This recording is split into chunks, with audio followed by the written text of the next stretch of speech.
Hey there. You want to know how to really thrive in an ever changing landscape of technology? Well, make sure that you always tune in because Technically Unraveled has you covered. On today's show, we are going to go through a couple different topics. I want to talk to you about how to break into the tech industry.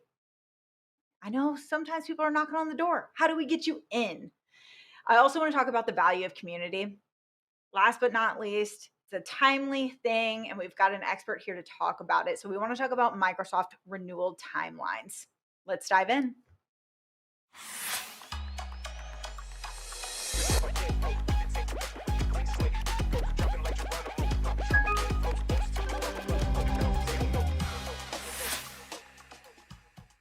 All right, everybody. I'm Kristen Fehrenbach, the Senior Director of Microsoft Go-to-Market here at Pax8. Thank you so much for being here with us. I'm going to have to share some news. David Powell, I'm so excited for him. He's moved on to LionGuard as our Chief Revenue Officer. So while he's not with Pax8 any longer, he is still going to be a very close friend. So wish you all the luck, David. I didn't wear my polo today, but it's in the closet. I will make sure to break it out here soon. So here on Technically Unraveled, we talk about all things. We talk a lot about AI. Let's be honest, guys. We really hit on AI often. We talk modern work, cybersecurity, but I don't want you to miss out on the game and academy because we've got a ton of different things that you, as partners, MSPs, you can really take advantage of through these different lenses. So make sure that you like, share, and subscribe because we would love to have you jump into each of those whenever you can. So this week, it is my pleasure to introduce a very special guest who's now on the other side. So Miss Lyndsey Hoffman, thank you so much for taking the time to join us today. Hey, y'all. Excited to be here. Thanks for having me. All right. Now, we might know each other. We might go way back. But if you could just give me a quick intro to who you are and what do you do? Yeah, 100%. My name is Lyndsey Hoffman. I'm brand new to actually one of Pax8's MSP partners, NexusTek.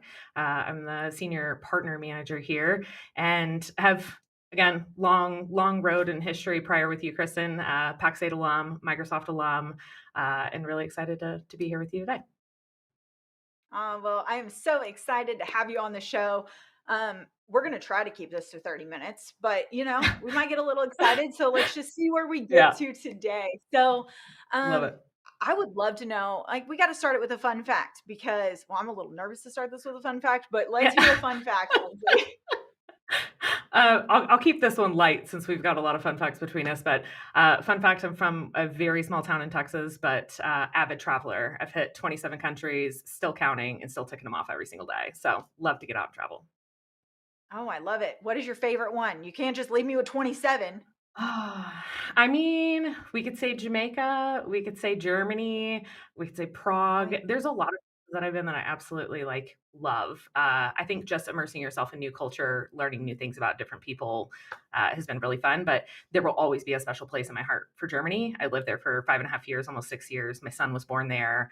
I found myself there as well too. So love myself a good warm beer. I get a lot of people here in Texas that in Denver when I used to live in Colorado that Coors Light has to be icy, and I like my beer set out on the counter a little bit longer. So A little bit of a change of pace, but I love it. All right.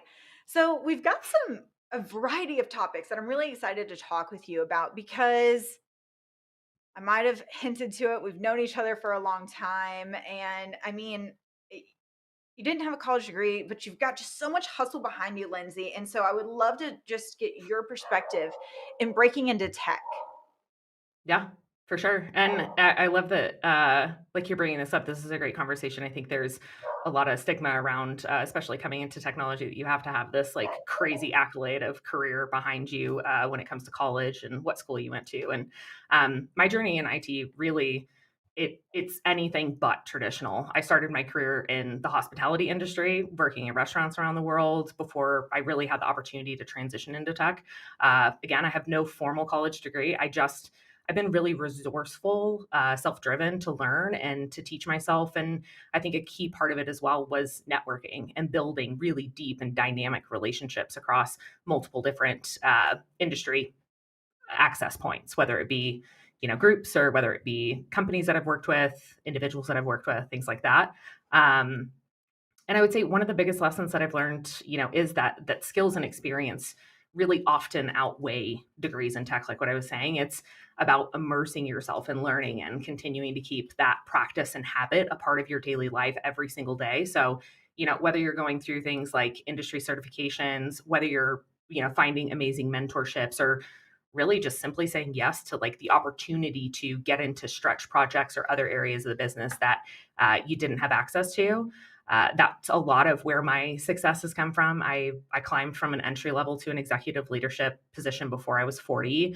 And really the whole aspect of what I drove and I continue to kind of find myself in is helping build and grow global teams, partnerships, and really driving revenue growth and strategic business outcomes long term. And those skills come from communication, collaboration, really meeting people where they're at and creating a space that you can innovate and have diverse perspective to be able to create lasting change.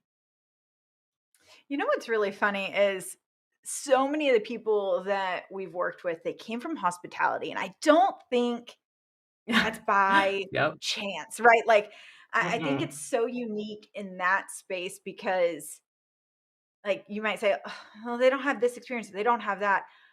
Like, the Yeah. amount of soft skills that you learn, whether you're waiting Yep. tables, doing this, whatever it is, like, I think Hmm. I mean, I went from that, I had a job in between, and then I was at Microsoft, like, it was Yeah. a quick transition, but 100%. I learned a lot from those, and, I mean, is that your Hmm. same case as well? Yeah, I think like hospitality teaches you not just like the customer service and like being able to communicate with a lot of different types of personalities. It puts you in a place where like you have to be willing to pivot. Like adaptability is so key when it comes to being in hospitality because you don't really know what you're walking into. And, speaking to all of those who have been in hospitality, the something goes down in the kitchen, there's an order that gets dropped, a bar glass gets, there's all sorts of different things that can go wrong. And I think that same thing can happen in careers and within industries and within roles across various different industries, not just tech. And I think that adaptability is really key, and it allows you again to be able to pivot, as Ross would say, pivot, and you'll get to where you need to go. Right? A I had to good throw that in. Friends I you'd love reference. You have to, that. you have to. So, Yeah. we both worked at Microsoft. We were peers. We worked together. We've done a lot of Yeah. different roles there. But then you actually came to Pax8 first, and I worked directly Hmm. for you. And we've had some Yeah. interesting times. Oh, there it is. There we are. That's a good flashback from the I past, had ain't to it? bring some of those back. I mean, some of those are from like the very first Microsoft Ignite. I mean, oh, Yep. you can't forget the matching outfits. Like Woo. we Yeah. really, I think Scooter also Chronicles. people, right. I think sometimes people take tech and they're like, it's got to be stuffy. I've got to No. be a certain way. When really you can just come and be you, but Yeah. still be successful in your own skin. And that was something that you were super passionate about with everybody on our team. So I do want to say thank you for that. But Lyndsey, I'm just so excited to kind of continue our relationship together as you transition into your new role. So tell me about your new role and what do you do at NexusTek? Yeah, for sure. So I, as a senior partner manager, I manage all of our strategic relationships when it comes to our partners. So Microsoft, Pax8, other various partnerships in that space to, again, drive strategy, growth, alignment, and business outcomes, not only for our business, but for our customers and for our partnerships. I love it. This one I have to ask you because I feel like women in tech sometimes it's that topic that I think it's always important that we keep having it. No matter if Yeah. we've talked about it at Beyond, whether we've sat on a fireside chat together, whatever it is, because I think it's super, super important for us to always have a diverse perspective. So, do you have any Yeah. advice for women that are looking to break into the tech world, maybe specifically? Yeah, 100%. And, I love that this is a topic. It continues to be a topic throughout my entire career. And I think it's really, really fascinating because McKinsey did a study like just this last year that women only make up 28% of the tech workforce today. And that number again, like drops significantly when you look at leadership positions. And I think that inclusion really doesn't happen by accident. And I know that, there's a lot of different conversations about what DEI is today.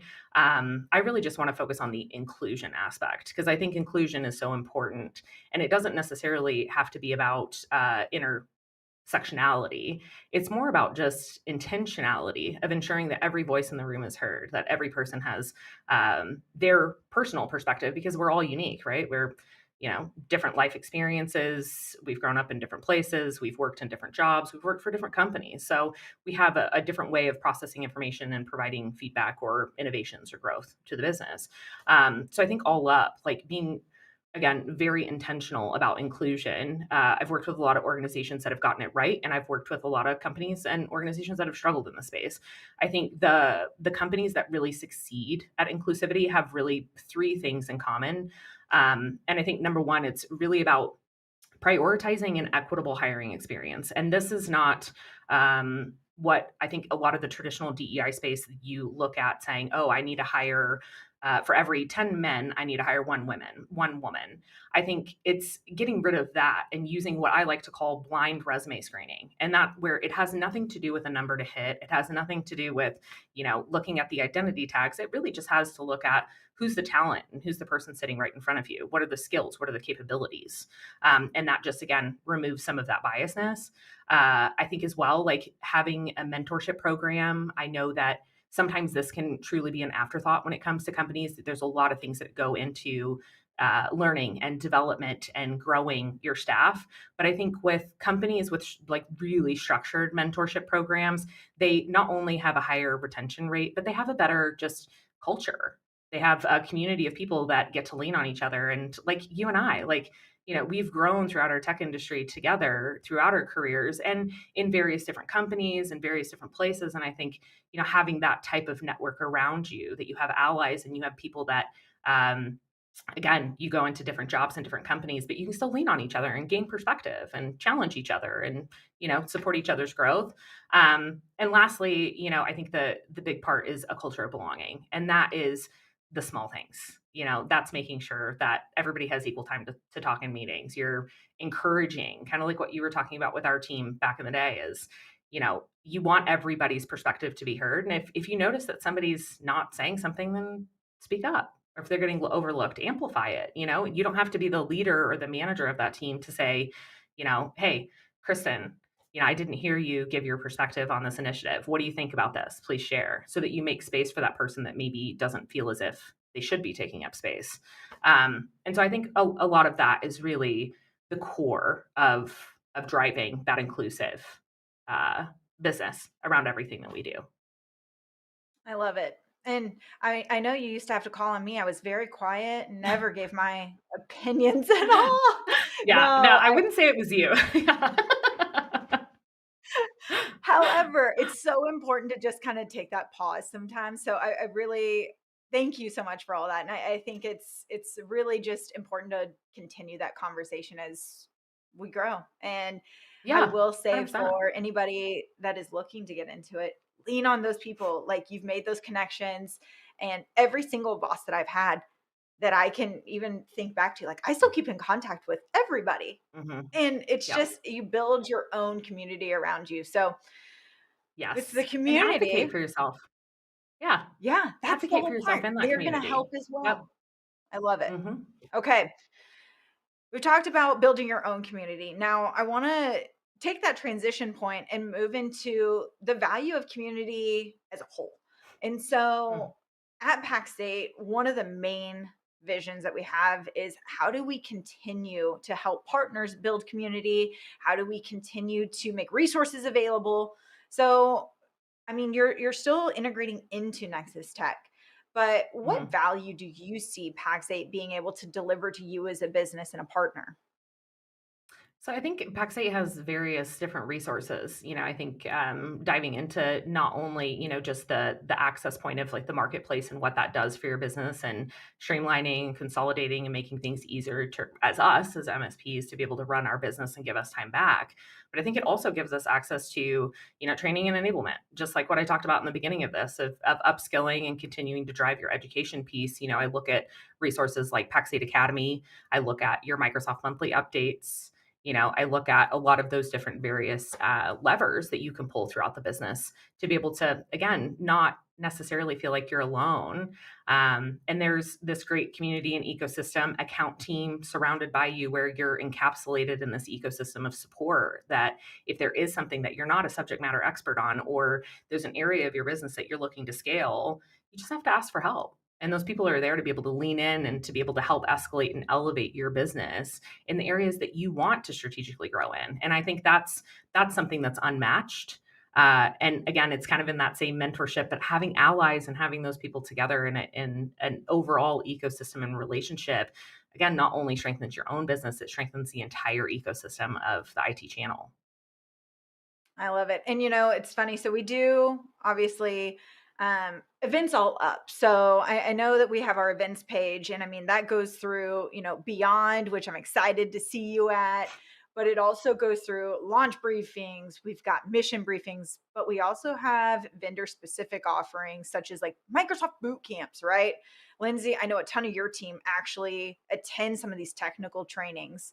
But outside of just like that technical aspect, there's a lot going on in the vendor land, right? Like when I look at Microsoft just being such a big business, there's a lot of updates, there's white papers, there's all kinds of stuff. So when you look at Yeah. how do I stay updated with Microsoft, Yeah. what's your go-to mechanism here? It's the monthly updates. That call I think is absolutely critical. And again, it's scalability in the moment, in the time. So, if you can't watch it in that moment, then go back and play it back later. It's on demand. So again, if I'm unable to get on that day or at that same time and I have a conflicting meeting, I just go back and rewatch it when I have another moment. And then I think secondarily looking at the blog. Like there's some amazing blog posts that come through that as well to be able to share and read that you can kind of lead yourself through some of the things that are going out. And I think y'all are really great about communicating and getting things ahead of the ball and ensuring that us as partners have the right tools and the right news to know that we're ahead of the game and we're making sure that we're driving our business in the way that we should be. Oh, I love to hear that those have value for you. And I mean, I am lucky enough to like I get to participate in those. I get to host those too. So Yep. they're always a ton of fun, you know what I mean? And you get to watch me try to sift through, 800 questions and figure out what to ask all these people live when we try to stump them. But I love it. I saw recently there was a fireside chat that was hosted about Mm. cybersecurity with our own Pax8 Matt Lee, who's also on the game. Make sure you're there. James Reed from your side. So they were talking a lot Yes. about just cyber threats. Can you just tell me a little bit about what this is and maybe who is this for? Yeah, 100%. So I think this fireside chat was absolutely awesome. If you haven't had the chance to check it out, please do. I think Matt Lee and James and their dynamic together was absolutely awesome to watch, and they really brought cybersecurity. I think for me, some people may beg to differ. I'm not super technical. I'm technical enough, I feel, in certain areas, but I think from the cybersecurity standpoint, like James and Matt really brought cybersecurity, those modern day threats, how you work together, what types of resources and what types of protocols and things that you should have put in place. They put that in real layman's term and broke it down for the SMB, broke it down for those that don't know where to start or how to start or what types of questions they should be asking their organization. And it was really awesome to hear them out. I think the Q&A as well brought up some great things around the stuff that we're seeing right now with AI, and a lot of questions around cybersecurity and how you secure yourself with the ever changing evolution of AI and how it just continues to integrate into the business at a rapid scale. So, lots of great information. Again, recommend that you check it out. It's on my LinkedIn page too. So, find the link, go watch it. It'll be well worth your time in spending and learning some I like additional it. information in that space. That's a dynamic duo too. So like you got to go Oh, check yeah. that one out. So They're great I to love it. watch. So It is a very timely conversation to have right now, and something that, not only you as a partner at NexusTek, but all partners. There was a big moment in time that happened.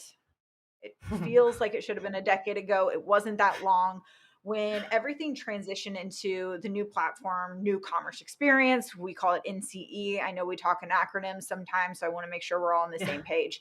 So there's an NCE renewal moment that typically Mhm. happens really between now to the end of April, where people are going to have mass customer. Just they're always Mhm. going to have these renewal moments happening right now. So, Yeah. Lyndsey, when you're looking at this business all up, what are your thoughts? Because I mean, I know that we have auto renew turned on, but at the end of the day, you as a partner, how are you managing auto renew?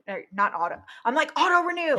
How are you Yeah, managing renewal? pushing that auto renew. Yeah, I think I love that we're talking about renewal dates. This is a huge track your renewal dates. It sounds so simple, but I know that there are so many partners that lose incentives due to missing these types of deadlines. I think one of the number one things that we're using this time around is the Pax8 NCE tool. Inside of that system, it automatically notifies us so we don't have to miss any of those key dates. And then we're also making sure that we plan ahead. We want to leverage the opportunity to make sure that we're revisiting customers' needs. We have the ability to ask them, strategic questions like, what's their security functionality that they're needed right now? Are they, enabled with AI? What types of tools are they using? And it gives us an opportunity to again dive back in with those customers and to be able to again strengthen that relationship, but to also be able to fill in any needs that may be different that you wouldn't have that opportunity to ask those customers and to be able to grow in that space with them in real time. 100% agree. And while the customer life cycle, it might always be an ongoing mechanism, right? You might always have MBRs, you might have weekly cadences, some customers you might not, right? And so it might Yeah. just be that moment in time. And I love that you brought up the NCE tracker. So this is actually for the rest of you partners, this is within your marketplace today. It's a tool, it's a function that you can go and take advantage of. It tells you 90 days in advance. So if you have a renewal that's coming up in 90 days, go to the Pax8 marketplace, check out the NCE tracker, and this is going to allow you to see 30, 60, 90 days out. Are you having those conversations with your end customers? Super important. So, Lyndsey, premium SKUs continue to be a topic. You hit the AI button multiple times. So, ding, ding, ding, here we go. Yeah. When you're looking at AI, I know that this is a heavy topic all the way around. Now, the security conversation, are we having these in conjunction together? It sounds like you are from your last statement.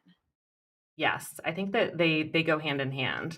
I think there's a lot of again rapid scale in the AI side, but I think as we're scaling rapidly with AI, we have to also think about the information that's going into those types of AI bots, whether it be in this instance Copilot. There's a lot of them that are out on the market right now, but I think in the back end, a lot of the hesitation for businesses not utilizing AI today is the security piece. So I think they're a handshake. They stay close together. And that's where, you have to ensure that your data as a business, your customers' data is protected in the right way. But you also want, and I think every business is going to have this need of integration of AI into everything that they do. It, from my standpoint, supports me in my daily productivity. It also, makes my life a lot easier when I get stuck on something that I'm trying to brainstorm or just get off just off the ground so that I can really start to pull different things out of my brain. And it's a new language is what I like to tell people is,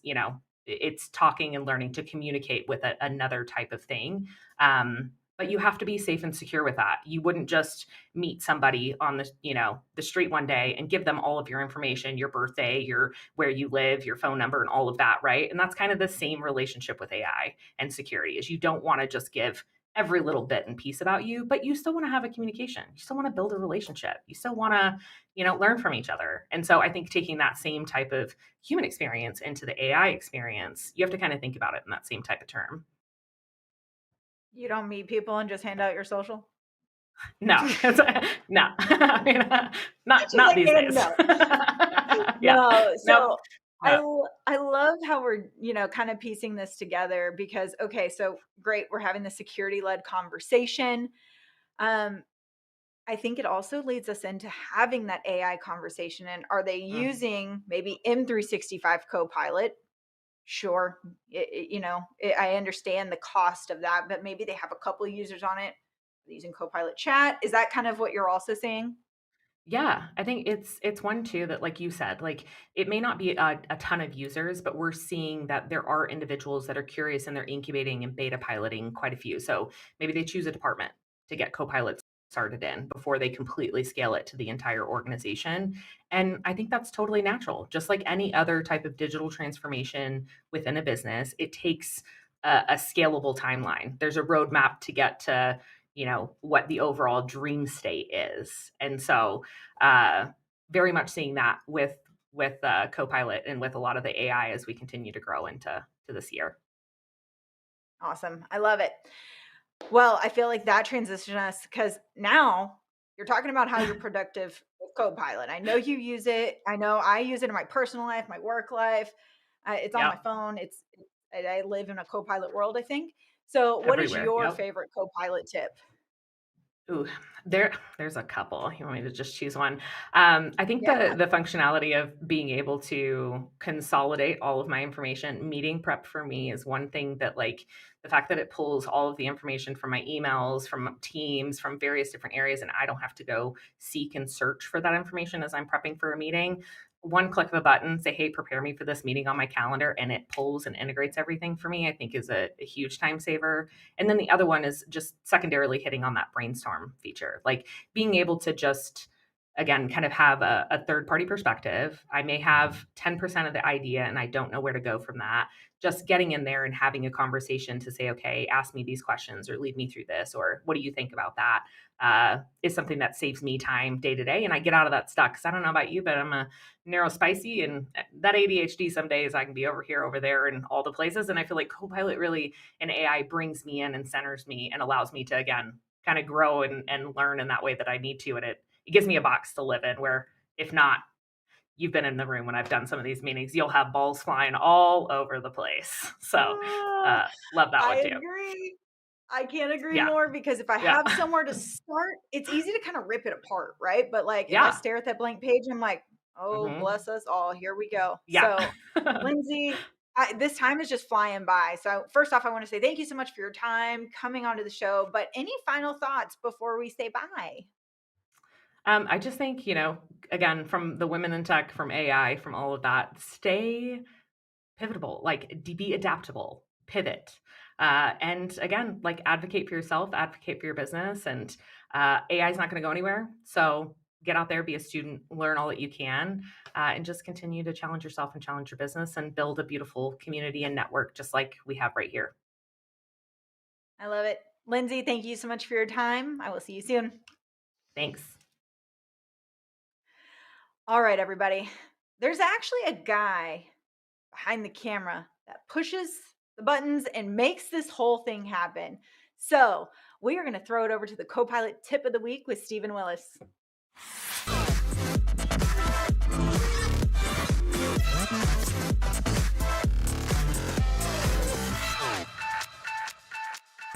Drowning in emails and feeling like you're starring in your own inbox horror movie? Fear not. Meet your new co-star, Copilot from Microsoft 365. I'm Willis with your Copilot tip of the week, and today we'll show you how Copilot can help you manage your emails. First up, let's talk about drafting a new email with Copilot. First step, you open up Outlook and open a new email. Next, you should have this option to draft with Copilot. If this does not appear for you, there is a button right here where you can draft with Copilot. In here, enter a small prompt of what you want to say. Mine, thanking Kristen for having me on Technically Unraveled this week. And generate. And there you go. Take a moment, review it, correct it. You can make it longer, make it shorter. You can also change the tone. Gotta love this one, make it a poem. Once you're happy with it, save it and send it. No more stressing over finding the right words. Copilot does it for you in seconds, which, as a numbers guy, makes a world of difference. Next up, let's look at replying to an email with Copilot. First step is have to have an email. We'll click reply. When we do, we should get a suggestion from Copilot. oh, thanks for reaching out. What are the details? Or excited to start. It does the same thing, creates a draft for us, or we can create custom. When we're happy, we save it and we send it off. Perfect for catching up without getting lost. Talk about summarizing emails with Copilot. We open our email and we click Summary by Copilot. Copilot takes off, does its thing, gives you a summary of the key points and action items. Copilot makes managing your emails easy and helps keep you on top of your work. Whether you're drafting, replying, or summarizing, Copilot has you covered. And that's your Copilot tip of the week.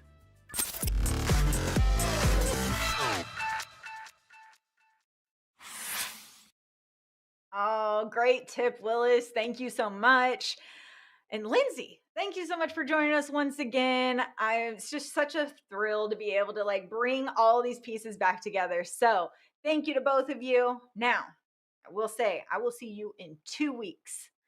Not next week. I'm going to be in Europe planning, but the week after, I'm going to be back with our new co-pilot lead here that does our go-to-market strategy at Pax8. His name is Mike Nichols. We're going to talk through co-pilot chat. I know you have questions, and I look forward to seeing you there. See you then, everybody.